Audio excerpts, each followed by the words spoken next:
So it's not just logos and business cards and websites and all of that. No.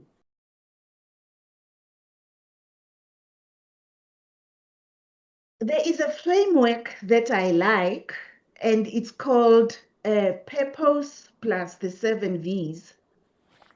I like this framework, using it when you are shaping a purpose-driven brand.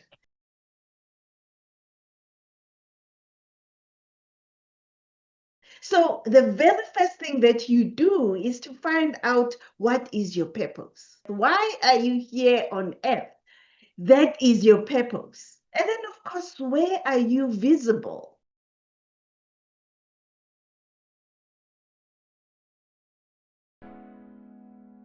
Welcome to Unleash Purpose and Prosperity in Africa Conversations, where we explore how you and I can help shift Africa from poverty to purpose-driven prosperity, one person, one family, and one community at a time. Let me start with the bold truth. And that bold truth is that you already are a brand. And what we want to do is to help you unleash your brand so that you can live your purpose with impact. You are fearfully and wonderfully made by God, and wherever you are, you bring with you an impression in people's hearts and in people's minds. Therefore, you already are a brand. What is a brand? A brand is defined by Kapferer as the sum of all tangible and intangible elements that make up the identity, value proposition, and perceived reputation of an organization, product, or individual in the minds of stakeholders. We need to underline that, because a brand exists in the mind of those that you engage with. Now, listen to what Jeff Bezos says. Jeff Bezos says, your brand is what people say about you when you are not in the room. That is your brand. So that is what we are talking about today. The question is, are you building your brand with intentionality? Are you building it consciously, or are you living it by chance? That is what we would like you to take today. So, what people experience when they encounter you is your brand. What they think and feel when they are with you, when they think of your name, that is your brand. The energy you bring into a room, that is your brand. The problems that you help to solve, the clarity of your voice, your brand speaks. And it is created by the consistency that you bring in your character as you live out your life. That is your brand. So it's not just logos and business cards and websites and all of that. No, it is the impression that you make on others. It is about how memorable and how impactful you are.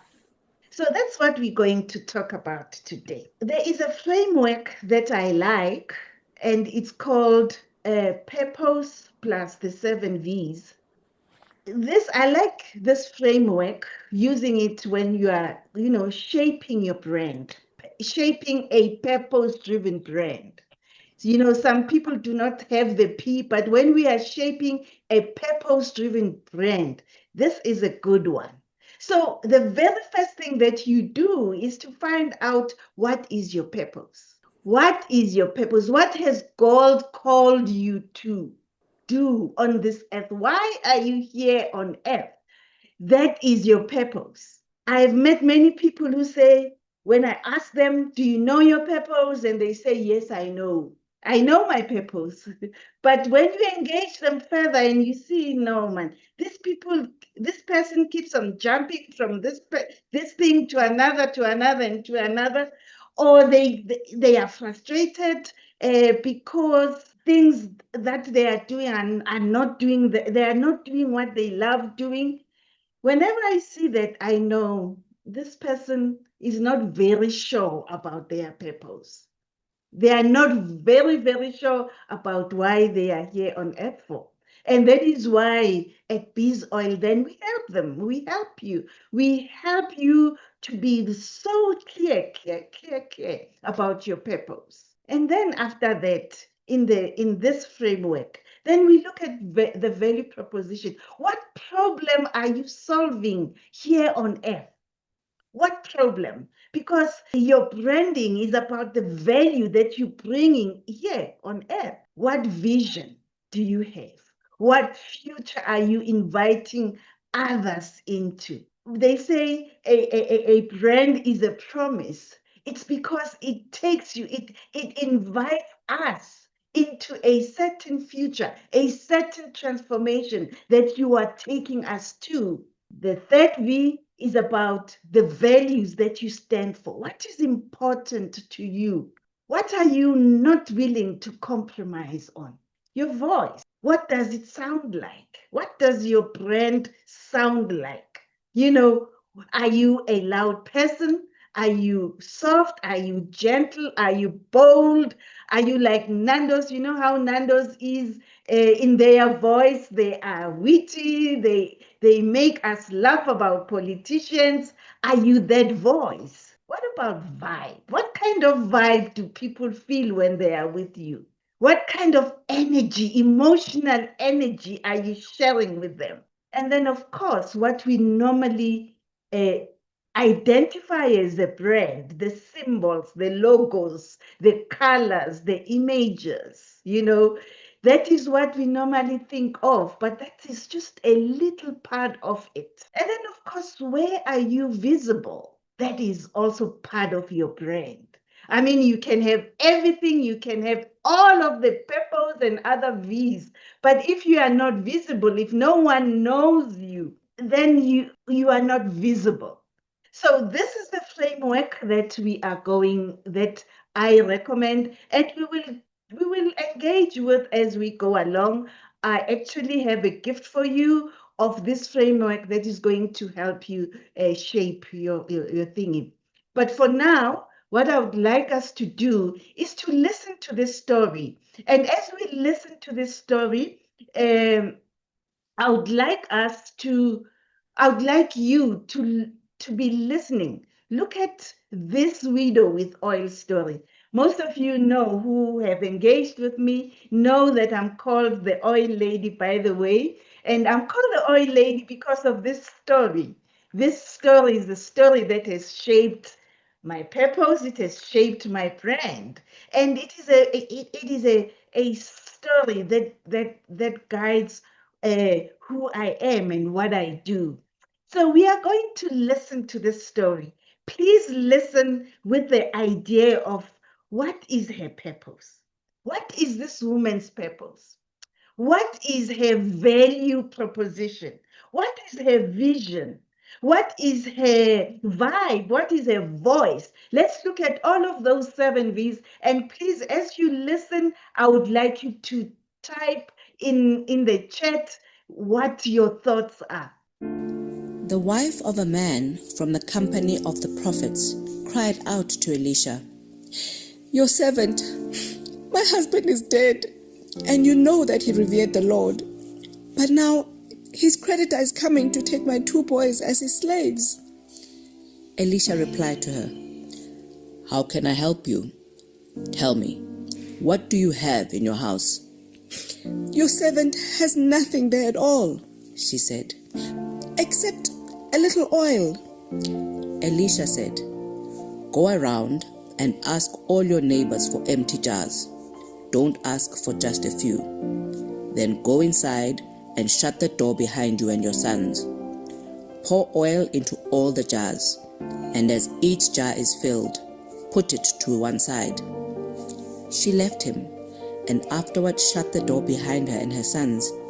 They brought the jars to her, and she kept pouring. When all the jars were full, she said to her son, "Bring me another one." But he replied, "There is not a jar left." Then the oil stopped flowing. She went and told the man of God, and he said, "Go, sell the oil and pay your debts. You and your sons can live on what is left." What is this lady's purpose? Let's have a conversation. Let's talk. What is this lady's purpose? What is her vision? What is her value? What is her vibe, her voice? Let us analyze it. This is applicative. I always like to, for us to be able to apply what we are learning. And that is why we have this. I'd like to know, as Ornella says, her purpose is to help people make the most of what they have. The widow with oil's purpose. What is it? Yes, unlocking value for her community. Yes, Masati. Her purpose is to unlock value for her community. Let's just unpack that a little bit. So this woman, she goes to a prophet. She's desperate. She has lost her husband. Her children are just about to be taken into slavery. She goes to the prophet with a purpose of saving her children. That is her purpose. Because at that time, in that area, there was no oil at that time. And oil at that time was so valuable that it was called liquid gold. It was used to cure 60 diseases. It was used for light. It was used to heat the room. It was used as well for anointing, as you know. So it had many uses. And it means, like you can imagine, it's like we are here, there's load shedding, and people are struggling. So God was using her as a vessel to bring oil, a much needed resource in that space. So that was her purpose, but there was also the calling. So she was bringing something valuable. The oil was something of value. What was her value proposition? We are talking, we are applying, so that you can know how to apply it on your own when you do your own brand. The purpose to use what's in your hands. Yes, she used what was already in her hands. That's what we learn from the story. To use what's already in your hands. What was her value proposition? That would just be her value proposition. But she was also bringing a resource that was very valuable to the community. What vision was birthed through her obedience? What vision was birthed through her obedience? What values did she embody? She embodied obedience. The vision that was birthed through her is exactly that you've got something already within you. And when you use it, that vision of prosperity, use what we have, and then that will take you to prosperity. Start with what you have. Whatever you have already is valuable. How did her voice show up? Please share with us. When you read the story, how did her voice show up? Marilyn is saying, unlocking your hidden talent. That's the value proposition and skills, discovering and developing your potential, unleashing your inner strength. Yes, that's the vision that we have as we that's what we learn. And Nozi is saying, by commanding the community to assist with the jugs to fill her oil. Yes, not just commanding, can I say collaborating with her community. That's the voice, the vibe of her brand is this emotional strength that you can be desperate, but emotionally you can be calm. That's the vibe that I get. What about her visual testimony? Obviously, we don't have it in the story, but what would you do if you had to create a logo for her? If you had to create colors for her? If you had create what would you give her? When I created that video, I gave her a business where she's pouring oil in the many jars. I was thinking of a factory where oil is being poured into different jars. That was my visual identity of her. Did she become visible? She became visible by going to the community. She went door to door to get those empty jars. That's how she became visible. So she was present. It wasn't online, it wasn't by sending her children. She literally herself went to those houses. That's how she became visible. Okay, so her purpose, just to summarize, was to solve a community problem for God's glory. It was to save her children and it was to preserve a legacy. Her value proposition, she was a supplier of oil, which was a very scarce resource at the time. You know, she was what she became. I mean, you think of the multiplies who are in mining, supplying scarce resources, that was her value, her proposition, you know. And she also showed the value of loving God, the value of faith, the value of obedience, the vision. She was showing us a future of freedom, financial freedom and prosperity, a future of that woman broke the bounds. She broke the bounds of gender stereotyping. Remember in those years, so many years before the birth of Christ, women were supposed to be in the home. It was a patriarchal society. Women were supposed to be in the home, but there it is, God showing her to start a business. So she was breaking bounds. Do you see how I love this story? And I can speak forever about it. Values, obedience, faith, stewardship, and dignity. Voice. For me, her voice was bold. It was respectful. It was clear. Visual identity, as I said, for me, it's the jars.